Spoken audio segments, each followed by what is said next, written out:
Huge cassowary. And we've got the GoPro on the roof filming as well. Crocodile. Oh, he's going in.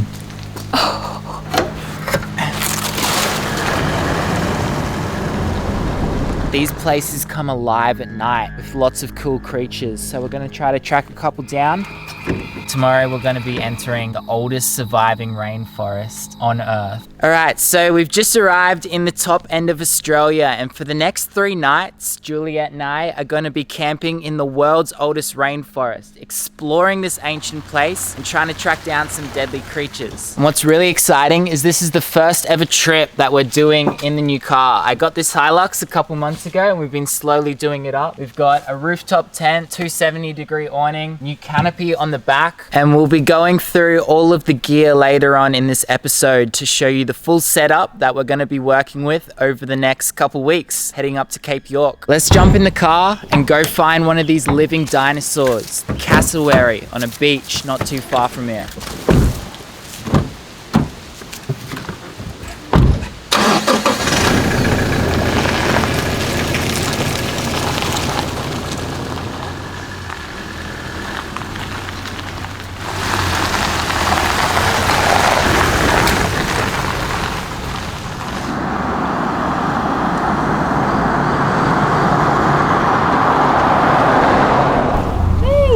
Oh my gosh, pretty eyes. Hello. What is that bush too? It's cassowary. We're on our way to this little beach that has these cassowaries, and we're cruising slowly because we know that they're around this area, and we just see this big one sitting on the side of the road. But believe it or not, that's not a full-grown cassowary. They can get a lot bigger than that. Wow. The females get bigger than the males, so hopefully at this beach we know there's a few resident female cassowaries. We might be able to track one down nearly twice the size. Oh my gosh. Is this a raspberry bush? Yeah, it looks like it. That is so cool. Oh my goodness. Are they bigger than you thought they'd be? Yeah, I didn't know that they were actually so big. Look at their feet. Can I get out of the car and look at the bush? Because it looks like some good fruit actually. The cassowary was eating. No.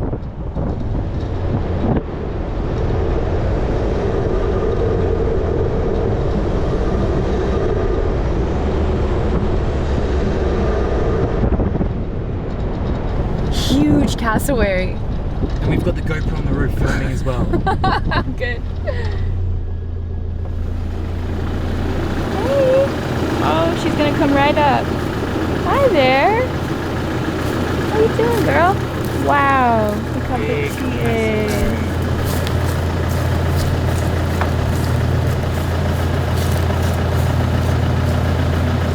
Big girl. So that's the reason why we're driving slow, going about 40 k's an hour down this road, because it's home to a lot of big cassowaries. And you know what would be really cool is once we get down the bottom of this hill, there's a little beach.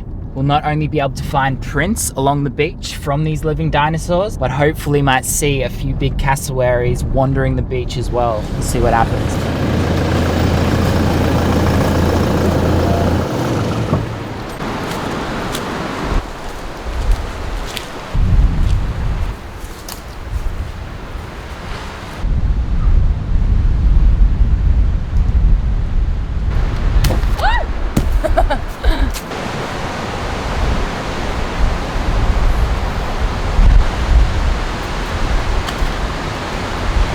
Big female cassowary down on this beach right here, and this is the animal that we came to this place to find. So believe it or not, this animal that we're 10 feet away from right now is considered the deadliest bird on Earth, and it's understandable why. They are massive animals, the 3rd biggest bird in the world. First and second are 2 species of ostrich over in Africa, which we saw while we were exploring those lands at the end of last year. So far, we've had some really friendly encounters. Even though we hear that this is the deadliest and most dangerous species of bird, it's really only because people will feed them. They'll get socialized and then they'll get grumpy when they approach a person and there's no food. So just remember, don't feed wildlife when you're out exploring. Just observe and let them go about their business. They're really good foragers themselves. All right, we found the species that we were looking for. We're gonna keep heading up towards the oldest rainforest on Earth and see if we can find some more deadly animals. Next on the list is the saltwater crocodile.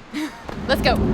So we've nearly made it to this swamp, and there's a creek that runs into it that we're going to be walking up, trying to see our first saltwater crocodile of the trip, and trying to see your first saltwater crocodile ever. Yep. So we're going to pull up, go for a bit of a hike through this swamp, and see if we can find one, see who finds the first crocodile.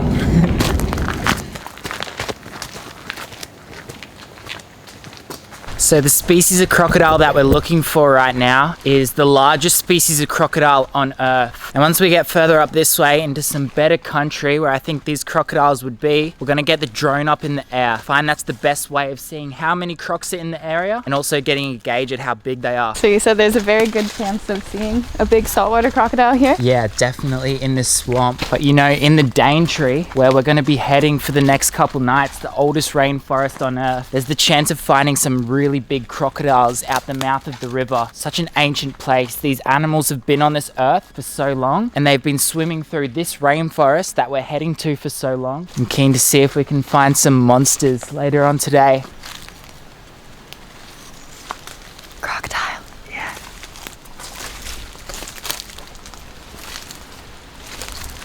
Oh, he's going in.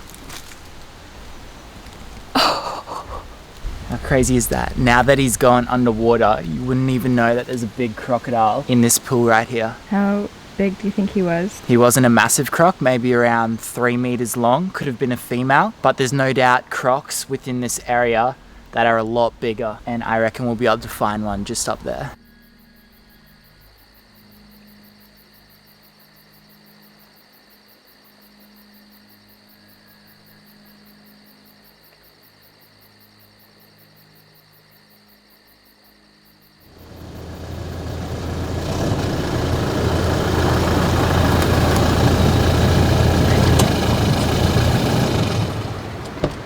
So this is camp for night number 1, heading up to the Daintree, and what we thought we'd do was we'd give you a rundown of the setup that we're running for this trip. So the Bush Company were nice enough to hook me up with not only this 270-degree awning, but they also hooked me up with a big rooftop tent. This is the first time that I've ever had a rooftop tent in all of these trips that I've done around Australia. And for the first couple nights that we've been road tripping up here, it's been so good. It's got a solar panel on the top to keep all of my camera gear charged while we're on the road. And for future trips, it'll charge up an electric fan in the rooftop tent, so it'll keep us cool in much warmer climates in the future. We're planning to go to Uluru at some point throughout next year, so it's gonna get very hot in the middle of the NT. So we'll just unclip these latches and one big push,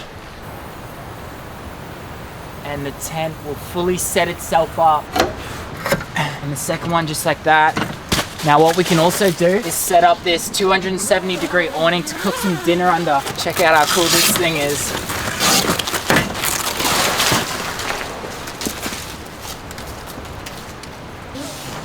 Tighten it up, and that's the setup. Now you get to cook me dinner.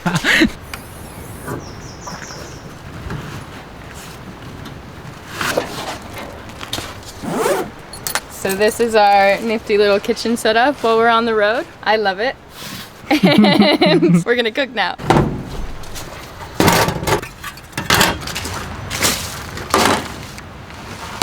So when we said cook, we meant really warm up. We are loving this coconut curry right now. We can't get enough. It's actually so good.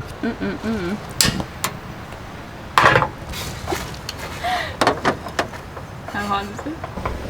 Yum.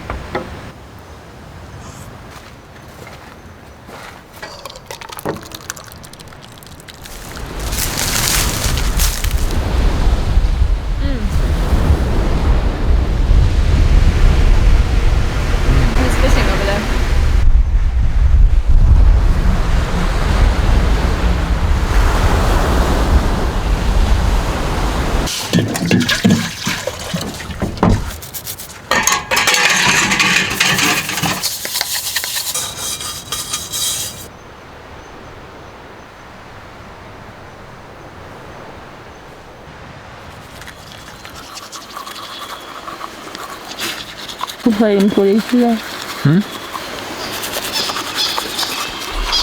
So this is the first time actually filming in the rooftop tent. We used it the first few nights while we were driving up here, but it is such a game changer. It's so hot at the moment, and we've got this fan that we can start up later. And it's only gonna get hotter from here. We're not in the Daintree yet. So we're just south of the Daintree. Tomorrow we're going to be entering the oldest surviving rainforest on Earth. Have you been there before? I've been there once, but I haven't actually fully explored this place. So we've got the car, we've got everything that we need to actually document it, and we've got a few different campsites that we're going to be camping in on this adventure. I'm so excited. All starts tomorrow. Good night. We'll see you in the morning. So it's day 2. We've just pulled up in front of the Daintree ferry and we're about to enter the world's oldest rainforest. We're going to be staying here for the next couple nights, seeing how many animals we can find. What are you most keen to see? I'm most keen to see a lot of the plants and also maybe spot a Ulysses butterfly. It's not really the season to find them, but I'm really hoping we get lucky today and maybe catch a glimpse of one. Butterflies and plants. I'm here to see crocodiles, cassowaries. As soon as we turn the camera off, he's gonna be like, oh my god, we're gonna find a butterfly. All right, let's jump on the ferry and go find some insects.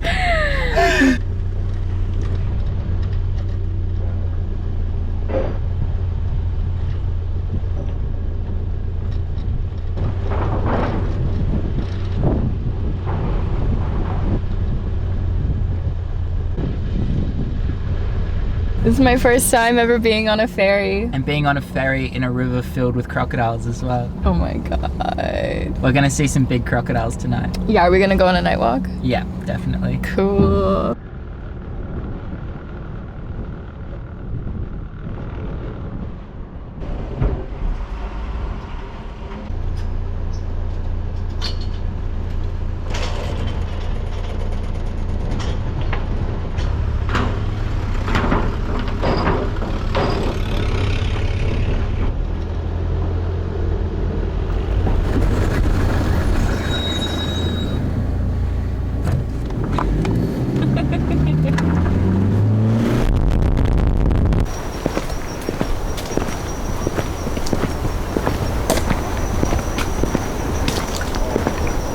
Look at these fan palms. Yeah. You mentioned that one of the things that cassowaries help in the rainforest is spreading the fruit, and I think the fan palms have these red berries that cassowaries love. There's over 100 species here in this rainforest that entirely depend on cassowaries to disperse their seeds. So cassowaries, you know, they're an endangered species. If they were to go extinct, these 100 species of plants would as well. So cool to see how much of this rainforest is entirely interdependent. Where are you gonna take us for the night walk? There's a section of forest not too far from here, and it's a place that recently there's been a lot of crocodiles spotted. Now, crocodiles have something in their eyes called tapetum lucidium, and it's a layer that covers the eyes that reflects light back. So if you shine a torch at them from 200 meters away, you're seeing that crocodile. And that's the technique that we're going to be using to find these crocodiles later on tonight. How do you say that? Tapetum lucidium. Tapetum lucidium. Tapetum lucidium.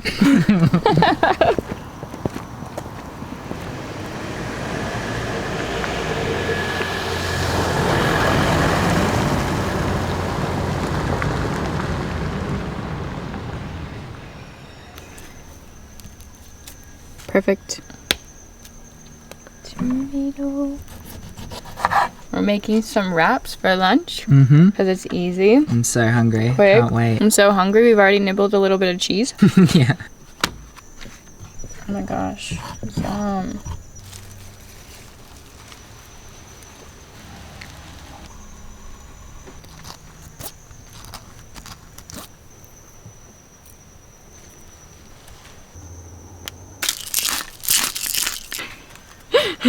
Oh. I never consider the fact that you have to roll it up afterwards. I wish we had some native ginger to cook it up in. I wish we had some lamandra right now. We should have tied it up with some lamandra. What are you doing? I've given up on trying to wrap it up. So this is what's happening now.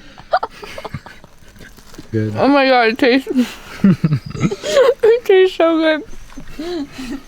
Is it recording? Oh my god. Mm-hmm. I didn't know. Better than an eel tail catfish? Better than an eel-tail catfish, seasoned with a little bit of sand. I've never held a sandwich like this before. Yeah, you look the same when you are holding a water dragon. I feel like I'm holding, like a lizard. Yeah. What do you got there? What? You eating chocolate? Listen, You bought 8 bars of chocolate. I didn't want it to melt in the car. At least you got the good stuff.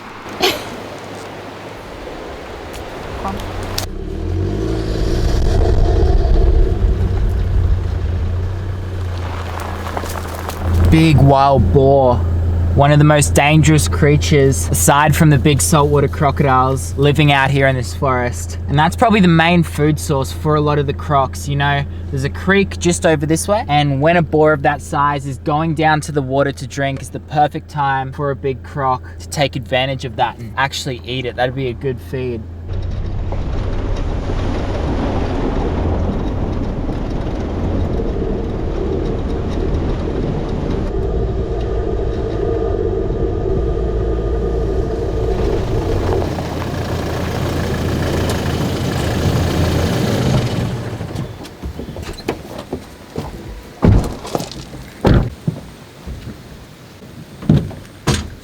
Alright, so we've made it up to the top of this big mountain range right here. Now, the amazing thing about this is in the background right now, you're not only seeing the oldest surviving rainforest on Earth, but it's side by side to the Great Barrier Reef. These are two incredibly ancient life forms, side by side, and they've been here for a very long time. so amazing to be here up on this peak. There's no one around, and we're in the presence of such a beautiful meeting. The plants, the animals, the water, all of it coming together. The highest high five we've ever had.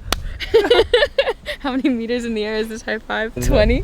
20 meter high five. And then over there behind the trees we have Thornton's Peak, which next year we're going to come back and trek and film a video doing that. Let's do it. So it's dusk at the moment, and we're heading down this boardwalk through the Daintree rainforest towards the ocean. Now, there's all sorts of species that we could encounter here, but generally what I've found working in so many different rainforests all around the world is that these places come alive at night with lots of cool creatures. So we're going to try to track a couple down. Saltwater crocodiles at the top of our list, but anything else is a bonus.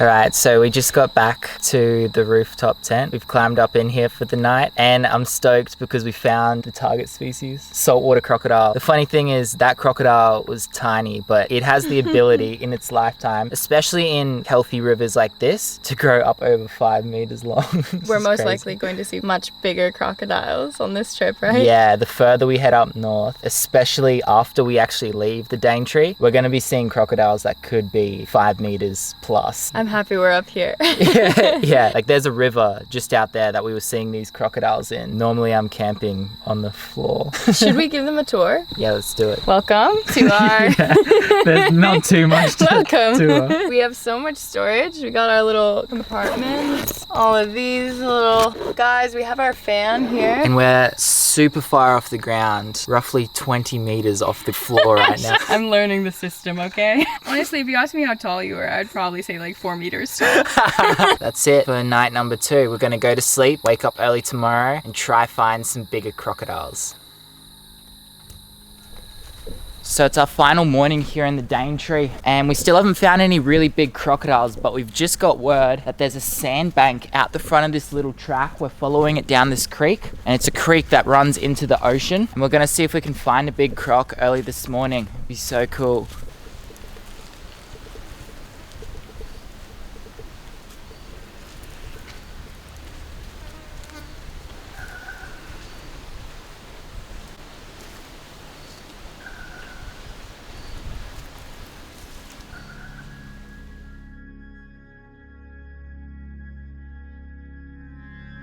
So what's the plan for this trip? So we are gonna be making our way all the way up to the tip of Australia, Cape York. Yeah, and on the way up there, we're gonna be surviving in this creek. And in the middle of this creek, there's islands that are formed. So the creek runs around it, and surrounding us on these islands that we're gonna be sleeping on overnight are freshwater crocodiles. No. Yeah. All right, I'm coming back with dinner.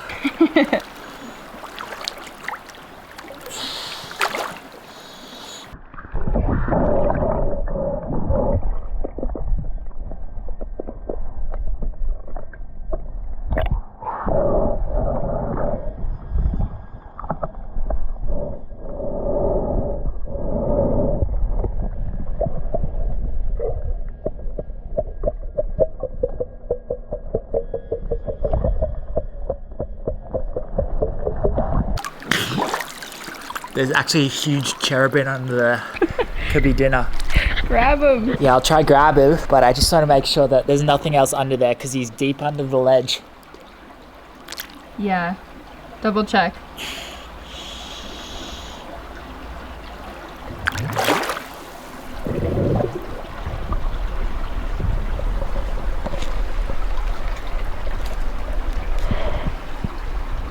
I'm actually really jealous that he's in there getting a cold swim right now. It's so hot. I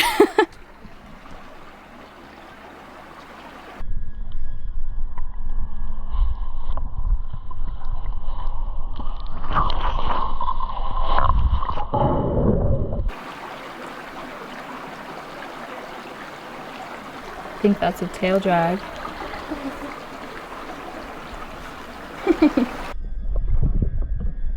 I don't know if Mill's gonna come up with cherubim or a freshwater croc chasing him.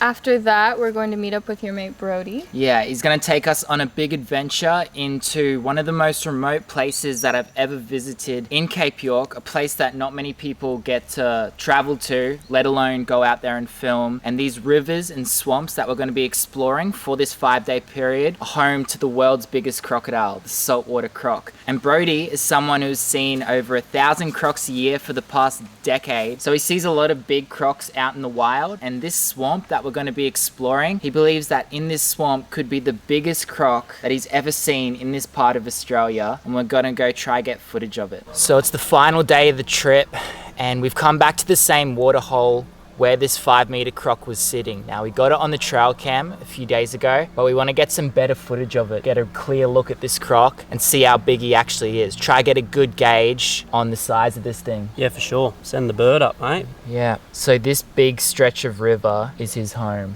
This is where he's living. And there'd be no other crocs competing with a croc of that size in this area. He definitely has the biggest size range in this lagoon or billabong that I've seen, and it goes for about 1 kilometre of the river that he's in. And then you usually get a heap of smaller males that sort of, sneak around, particularly in breeding season. There's actually a thing called sneaky male syndrome in the croc world because they're not loyal to each other. So in breeding season, the boys are sneaking in and mating with all the girls, and the girls are doing the same thing. But as he goes up one side of the billabong, they might sneak in.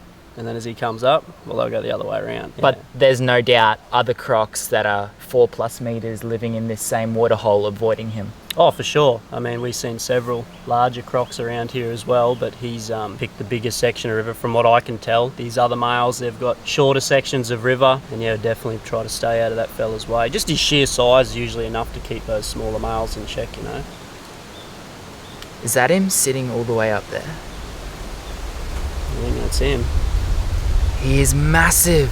That is a genuine 5-meter crocodile sitting on the bank there. Yeah, look at the girl. Look how much smaller she looks. She's a 2.5, 3-meter croc, And then you just see the size difference between him. He's massive. And he'd be fighting other males, but he'd never have a go at her? Oh, I wouldn't say never. I mean, they're very aggressive and competitive with each other as a species. And if she got too close to him, then, he might have a go at her. And this croc, real good condition. He's been eaten really well, and you can tell that because of his big jowls on the side of his head. Yeah, he's in great condition. Big jowls. He's got plenty of fat deposit around his tail there. He's quite wide around the belly, so he's been eaten feral pigs or big barra in here, or even other crocodiles potentially. And he's got a massive head on him. Like, Yeah. that's a huge head. Oh, he'd probably swallow us whole. So a crocodile that size would be biting down with anywhere between 4,000 to 5,000 pounds per square inch. So we bite down to about 100 psi. Lions and tigers are like 1,000. Big croc like that, 4,000 to 5,000. That's consistently again and again and again.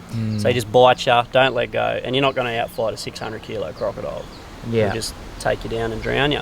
It's all over, Red Rover. And how big do you actually think he is? If you could put a measurement on him. We can't see the very end of his tail in the water. I've had a few glimpses of him the last couple of weeks, and I think it's a 5 metre croc. Yeah. It could be a little bit bigger, I don't know, 5'1", 5'2", I don't know. But I'm pretty confident in saying that's a 5 metre croc. And you know me, like that's rare for me to say. Yeah. Like a lot of people would see that croc and say it's 7 metres or 8 metres long in their little 3.5 metre tinny. I suppose I can't talk because that's my boat. But yeah, they've never put tape measures on crocs. 4.5 metre crocs, see plenty of those, ones like that. That dwarfs a 4.5 metre crocodile, you know, massive. After that, we're gonna keep heading further north towards the tip of Australia, and we'll be looking for a rainforest island filled with some of the world's most beautiful snakes and more crocodiles. Look at that. We got one. We finally got one. We've been searching all night. For hours. And look at that snake right there. Beautiful. The green tree python. This snake that's sitting right between us right here on this island in the middle of the rainforest is one of the most beautiful species of snakes on earth. And I feel so blessed every time that I come out here and find these animals, because it's not an easy thing to do. During the daytime, it's almost impossible to find this snake, but at night they'll venture down and they'll go hunting, and that's exactly what this guy would be doing sitting in this tree right here. They're loaded up in that S position, the strike position, about 30 centimeters off the forest floor, waiting for something like a little rat to run past. And after your big day of filming, mate, I really hope you catch a rat to eat tonight. He would have done it a lot of times throughout his life to get to this size. This snake could be well over a decade old. Pretty amazing animal. Wow. I feel so lucky to be here with him right now. And they're unlike any other species of snake, but python in particular, that live here in Australia. That bright green color which blends in with their surroundings. You can see how much it stands out when a torch is shined on it in foliage like this. Come around here. And to locate an island, a rainforest island, all the way out here, and think that there was a chance that this snake could be living on it, I think it's pretty amazing that we tracked one down in this 24-hour challenge. And this is the first one that you've ever seen in the wild, Juliet. Very first one. He's so beautiful, and look at the shape of his body. Looking for him all night, it's like dizzying, just looking through all the foliage, all the leaves. And then it really is easy to spot them once you know what you're looking for, but I'm a little bit he's looking at me in a concerning way. Can you see him poking his head out behind us right there? He might just walk across your shoulder. That is so cool. The amazing thing about them is they're not actually born this color, this bright green color. The babies of this species, or this big girl's offspring, would actually be a bright yellow color, sometimes even bright red, and they'll slowly lose that in order to help themselves camouflage in a forest like this. So this guy's main predators out here on this island would be birds of prey and potentially even crocodiles that inhabit this area. If he were to venture across the creek that we're standing nearby right now, he could definitely be on the menu. We've got one of the coolest snakes on earth sitting about 2 feet from my face. We've got a river behind us filled with the world's biggest crocodile, these saltwater crocodiles that we might even be able to track down on the walk back to camp. I think we can call it a night. Yeah, let's head back to camp. So this is the plan for this trip, and we're going to be road tripping for the next 2 weeks to attempt to film all these videos. Thing is, nature is so unpredictable. So what I've found over the past decade of filming is you have to be out there in the wild for amazing things to happen. You can't plan any of it. You can't plan any of it, but we're putting ourselves in the right places that we know hold all of these animals that we're looking for. And I feel like this trip, some magic things are going to happen. Let's go for a walk. Yeah. See what we can find on our final day here in the world's oldest rainforest. So the Daintree rainforest is estimated to be over 180 million years old. It's the oldest rainforest on Earth, the oldest surviving rainforest on Earth, and it's actually 10 million years older than the Amazon, and it feels ancient. We got to see some really cool species, some of which are endemic to this rainforest and live nowhere else in the world, which is pretty cool and special. And it's a biodiversity hotspot. It has more than 30% of Australia's reptile, frog, marsupial species. Yeah. And 7% of Australia's bird life lives in this rainforest as well, which is awesome. And you're gonna love this fact, Mill. If it's about butterflies, I am not. The Daintree holds more than 65% of Australia's butterfly species. More than 230 of its 430 plus species of butterflies can be found here in the Daintree, and we're gonna find some. So we just spent the past 3 days camping in this rainforest. It's been such a beautiful time here and we've had so much fun, but tomorrow we start adventuring even further up north towards the tip of Australia. It's been pretty tame camping, exploring. It's gonna get a whole lot more wild from here on out. So we thought on our final night here, we'd cook up something on the beach. So what's on the menu? So we have a fish curry tonight. We are going to cut up some veggies and put some perch in the pot with some coconut milk and spices.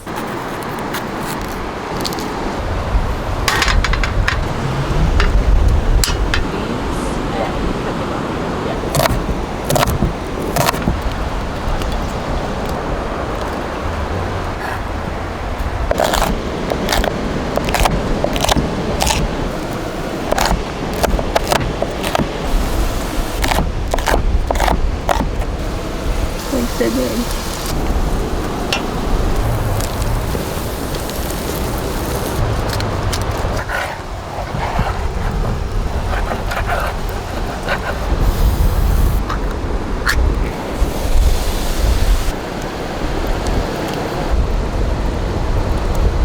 So while we're waiting for our food to cook, I'm curious what's been your favorite part about the last 3 days? I think one, just exploring this rainforest. I've never really done it before, but also when it came to filming this video, it's so different to the videos that I normally film. So it was cool to show everyone a bit of behind the scenes of what goes on during these trips, because it's not just wild encounter after wild encounter. It's a lot of work. Yeah. And it's a lot of driving. We drove so far to get up here. And I think that was one of my favorite parts, was getting to drive your car. Yeah. I think out of the last 3 days, that was fun. And also finding the croc at the swamp At that the we swamp. hiked to. Yeah, he was super cool. You got some cool footage Yeah. on your camera of him as well. Yeah, I have a good little dad cam, so Yeah. maybe we'll put a clip in. Yeah. Should we check on the curry? Yeah, let's check it.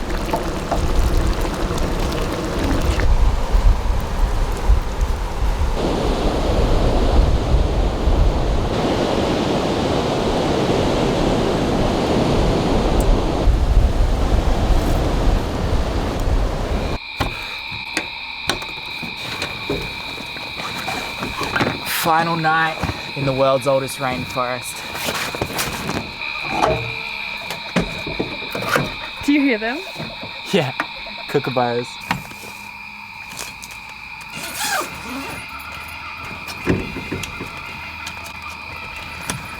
I feel like we barely scratched the surface. We needed a lot more time here. It's still pretty pristine. It's really nice to see nature still somewhat untouched. Alright, and that's it for another video, everyone. We're going to be road tripping further up north for the next few days, trying to film some more epic adventures. If we can film all of the target species that we have, it's going to be pretty wild. We'll see you next week in the next adventure. Yeah.